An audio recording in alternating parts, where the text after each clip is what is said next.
Stinton.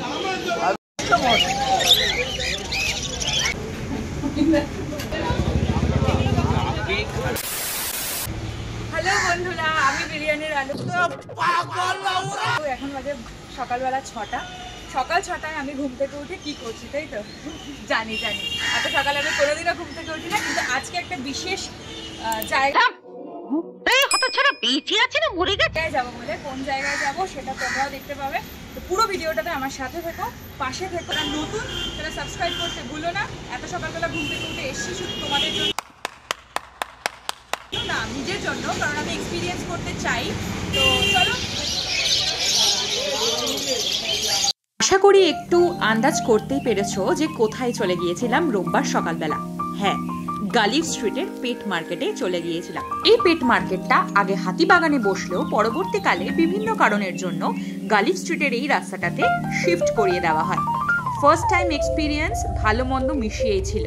হাট এখনকার দিনে সেরকম সচরাচর চোখে পড়ে না ঠিকই, দু একটা হাট সপ্তাহের 1-2 দিন হয়তো বসে, কিন্তু এই পেট মার্কেটটার কিন্তু একটা বিশেষত্ব আছে। গোটা পশ্চিমবঙ্গ এমনকি বাংলাদেশেরও কিছু অংশ থেকে নাকি লোক এখানে আসেন বিক্রি বাট্টা করতে।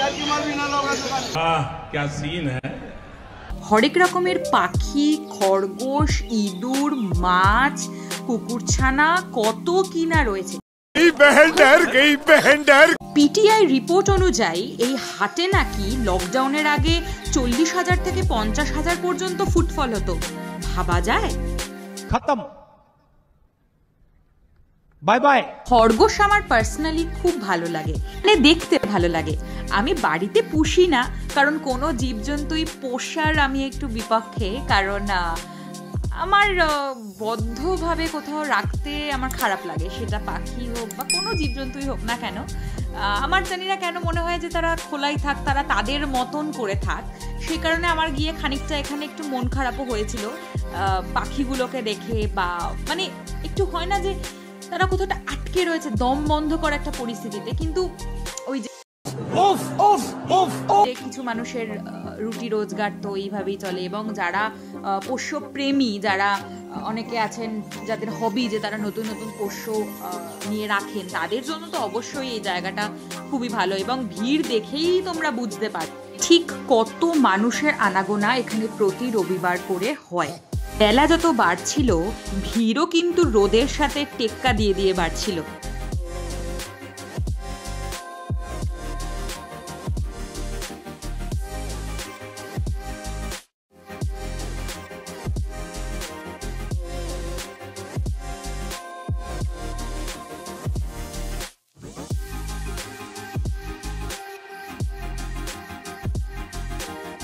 হাটের এই অংশে গিয়ে আমরা দেখতে পেলাম এখানে বিক্রি হচ্ছে বিভিন্ন রকমের মাছ। ওরে বাবারে বাবা, কত রকমের ভ্যারাইটি! সত্যি বলতে আমার অত তো আইডিয়া নেই, তবে দেখতে কিন্তু ভারী মজাদার লাগছিল। লাল নীল কালোর যেন একটা মেলা বসেছিল। আমার তো দেখতে ভীষণ মজার লাগছিল। কোনোটা পিস হিসেবে বিক্রি হচ্ছিল, তো কোনোটা একসাথে অনেকটা বিক্রি হচ্ছিল। নিজের ঘরের অ্যাকুয়ারিয়াম সাজাতে কত মানুষ যে এখান থেকে মাছ কিনে নিয়ে বাড়ি ফিরছিলেন, দেখেও বেশ ভালো লাগছিল। মানে ওনারা যখন কিনছেন, ওনাদের মুখে যে তৃপ্তির হাসি যে এইবার আমার ঘরটা বেশ অন্যরকম লাগবে, সেটা কিন্তু আমি ক্যামেরাতেও তুলে ধরেছি, এবং আমার দেখতেও ভারী সুন্দর লাগছিল। কোনো গাছ পাগল মানুষ যদি এই অংশে ঢুকে পড়ে, ব্যাস রেহাই আর নেই। হাতে করে 2-3টে নিয়ে তো তুমি ফিরবেই। শুধু তাই নয়, এই যে দেখছো না অ্যাকুয়ারিয়াম সাজানোর জিনিস, গাছ লাগাবে, তার টব, পাখি রাখবে, তার খাঁচা, A to Z তোমার ঘর সাজানোর, তোমার পছন্দকে প্রাধান্য দেওয়ার জন্য সমস্ত কিছুর বিক্রিবাট্টা কিন্তু এই হাটে হয়। হ্যাঁ, পাখির হাট বলা চলে। ও তোমাদের বোধহয় বলিনি না, এই হাটের কিন্তু আরেকটা নাম ছিল শখের হাট, যদিও এখন মানুষের মুখে মুখে প্রচলিত হয়েছে এটা পাখির হাট। মুরগিও বিক্রি হতে দেখেছি।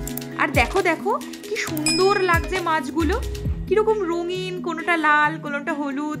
আমার তো ভারী মজা লাগছিল, কিন্তু খারাপও লাগছিল। একটা জারের মধ্যে করে এনারা রেখে দিয়েছেন, পছন্দের মালিক এসে তাকে তুলে নিয়ে যাচ্ছে।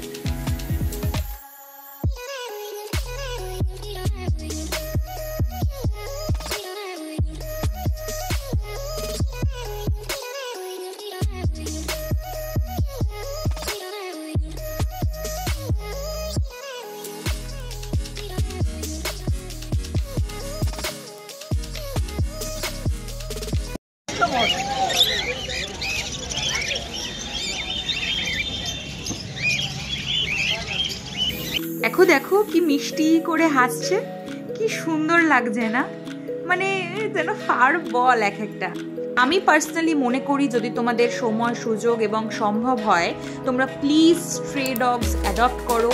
যদি পসিবল হয় তাদের সাথে থেকো, তাদের যত্ন নাও। যদি অ্যাডপ্ট নাও করতে পারো স্টিল তাদের যত্ন নাও, বিকজ ভেরি ভেরি ইম্পর্টেন্ট এটা আমাদের জন্য। মানুষ হিসেবে আমাদের এইটুকু তো করাই উচিত। হাট থেকে বেরিয়ে আমরা চলে গিয়েছিলাম ঘাটের উদ্দেশ্যে। হ্যাঁ,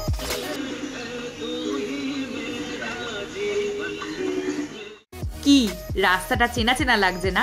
ঠিক ধরেছ, চলে গিয়েছিলাম বাগবাজার ঘাটে।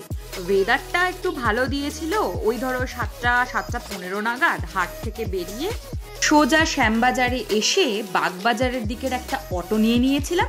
টুক করে চলে গিয়েছিলাম বাগবাজারে মায়ের ঘাটে। সন্ধেবেলায় রাস্তাটা কিন্তু থাকে চূড়ান্ত জমজমাট। আজ ছিল রোববার সকালবেলা, মানুষ দিচ্ছিল টেনে ঘুম, আর সেই সুযোগ হাতছাড়া না করে আমি আর দিদি চলে গিয়েছিলাম সকালবেলা ঘাটের দৃশ্য উপভোগ করব বলে। জানি ভোরবেলা গেলে হয়তো আরও সুন্দর দৃশ্য দেখতে পেতাম, তবে মন্দ কিন্তু লাগেনি। একা একা বেশ লোকজন কম নেই বললেই চলে, বেশ দারুণ লাগছিল। মেঘ করে এসছিল, ওই প্রান্তে বৃষ্টি হচ্ছিল, এই প্রান্তেও ছিটেফোঁটা বৃষ্টি পড়ছিল। মন্দের ওপর আমার ভালোই লেগেছে। একা একা ঘুরতে কি তোমরা যেতে পছন্দ করো? যদি পছন্দ করো কমেন্টে কিন্তু জানিও।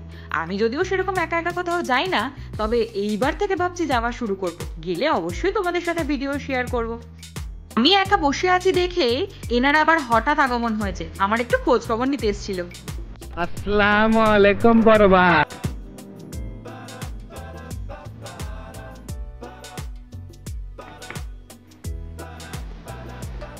ঘড়ি ধরে তখন বাজে ঠিক 8টা 15, 10-15 হবে। আমরা পাড়ি দিয়েছিলাম আমাদের রোববারের সকালের জল খাবারের উদ্দেশ্যে। কোথায় যাব করতে করতে মাথা এলো, আরে শ্যামবাজারের মোড়ে 150 বছরের পুরনো আদি হরিদাস মোদকে গেলে কেমন হয়। কোনোদিন খাইনি, আমি আর দিদি ডিসিশন নিলাম ওইখানেই করব আজকের রোববারের জলখাবার। এমন ভাবা তেমনি কাজ। তবে গিয়ে দেখলাম সত্যি ঐতিহ্যের কিন্তু ছোঁয়া আছে। যত রকমের সার্টিফিকেট মেডেল ওনারা পেয়েছেন দেওয়ালে টাঙানো আছে, আর আমি একটু এখানে বসে ক্যাট মেরে নিচ্ছিলাম। প্রত্যেকটা ভিডিওতেই তো তোমরা সেটা দেখো। যাই হোক, শুরুতে সেরকম ভিড় না থাকলেও কিন্তু পরের দিকে ভিড় বেশ জমে উঠেছিল। বেশ কিছুক্ষণ অপেক্ষা করার পর চলে এসেছিল সেই বহু প্রতীক্ষিত আদি হরিদাস মোদকের সেই কচুরি। 3 পিস কচুরি, সাথে ছোলা শুদ্ধ আলুর তরকারি রোববারের সকালের জলখাবারটা বেশ জমিয়ে দিয়েছিল। তবে হ্যাঁ, টেস্ট করার পরে আমার ঠিক অতটাও মন মতন লাগেনি। অনেকেই আমাকে এখন কমেন্ট করবেন যে কেন। আমি বলছি, আমি আগেও অনেক জায়গায় কচুরি খেয়েছি, অতটা নামি হয়তো দোকান নয়, তবে তরকারিটাতে আমার অতটা কোনো ফ্লেভার লাগেনি। জানি হয়তো এটাই ওনাদের সিগনেচার আইটেম বা এভাবেই হয়তো ওনারা বানান, কিন্তু আমার কেন জানি না বড় ব্লান্ট লেগেছে। আমার মানে 42 টাকা দাম অনুপাতে আমার ততটা ভালো মনে হয়নি। হতে পারে আগে ভালো ছিল, এখন হয়তো কোয়ালিটি একটু পড়ে গেছে, হতেই পারে।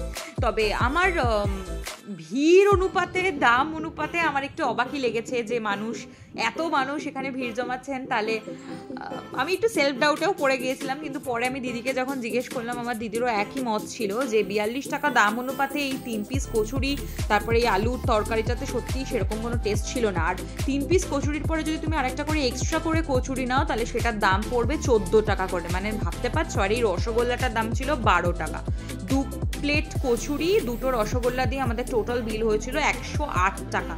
পকেটের কথা ভেবে একটু খারাপ লাগছিল, এই যা। আর আমি একটু এরকম অডভাবে খেতে পছন্দ করি, তো আমাকে প্লিজ কেউ জাজ করো না। আমি খাই এভাবে, আমার ভাল লাগে। অনেকেই খায় আমরা জানি, অনেকে হয়তো লোকলজ্জার ভয়ে বলতে পারে না, বাট অনেকেই খায়। যাই হোক, আশা করছি তোমাদের এই ব্লগটা ভাল লেগেছে। আশা করছি প্রত্যেকে পুরো ভিডিওটা দেখেছো। ভিডিওটা